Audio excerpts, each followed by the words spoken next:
Grabe, no? Napakainit ng usapan natin. dito. Oo. Ang dami nating natutunan. Ngayon naman, magtungo naman tayo sa kanyang love life at kanyang personal life.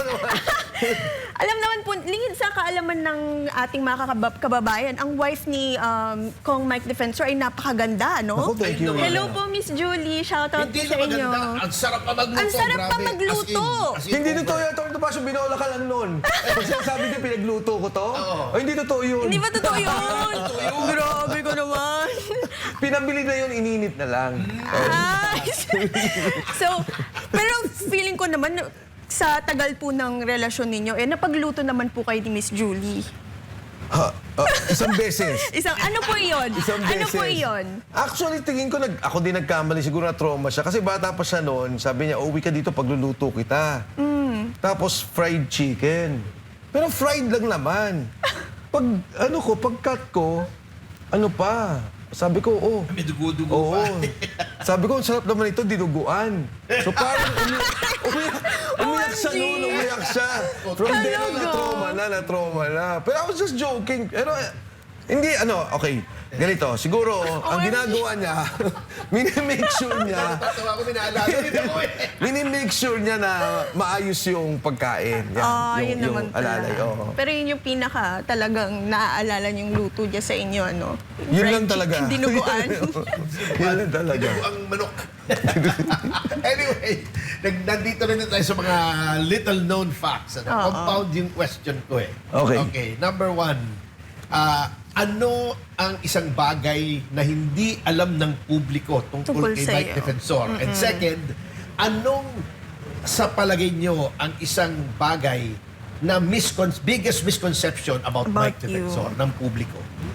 Okay, siguro ang hindi alam, kasi eto, alam ng ni Julie, alam ng wife ko, hindi na ngayon pero no may time na talagang meron akong, siguro dahil bata pa ako that time sa politika pumasok, pagka talagang medyo na-burden ako, yung burnout, talagang napagod na ako, hirap na hirap muna ako, mag-video games lang ako.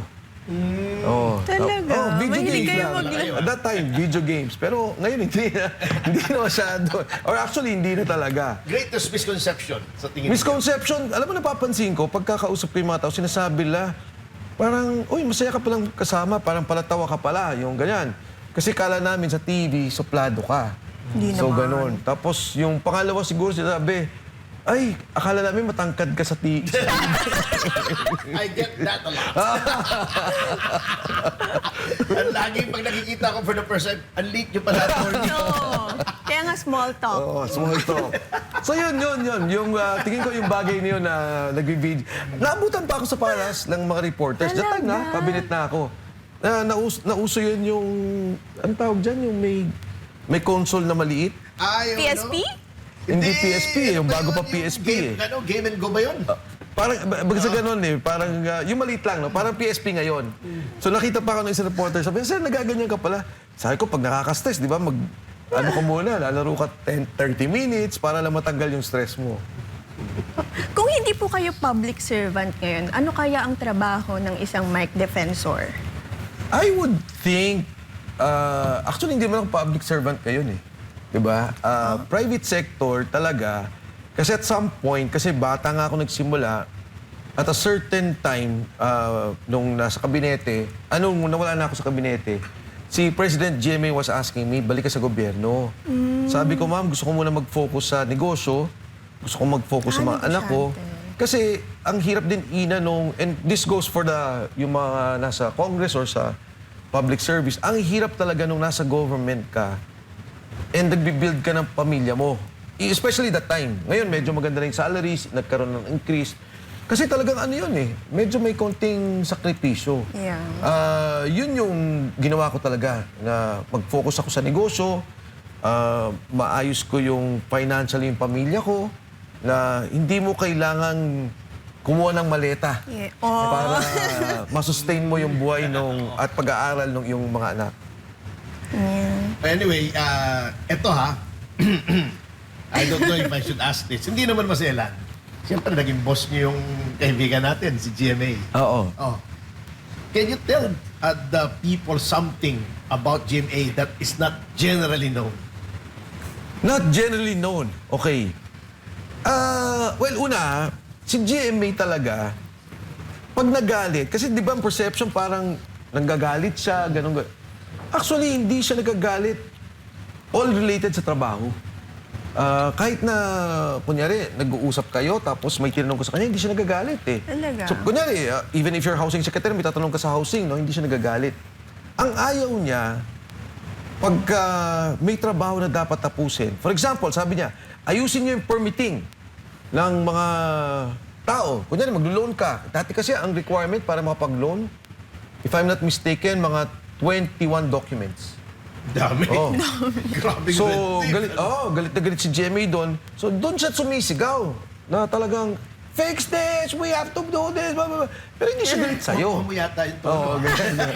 Ikaw ata attorney eh. Tapos, napapansin ko, parang ngayon may mga video ko nakita nagpa-viral, yung nakangiti siya tapos biglang wala. Oo. Yung, di ba, minsan yung nakangiti siya tapos biglang wala.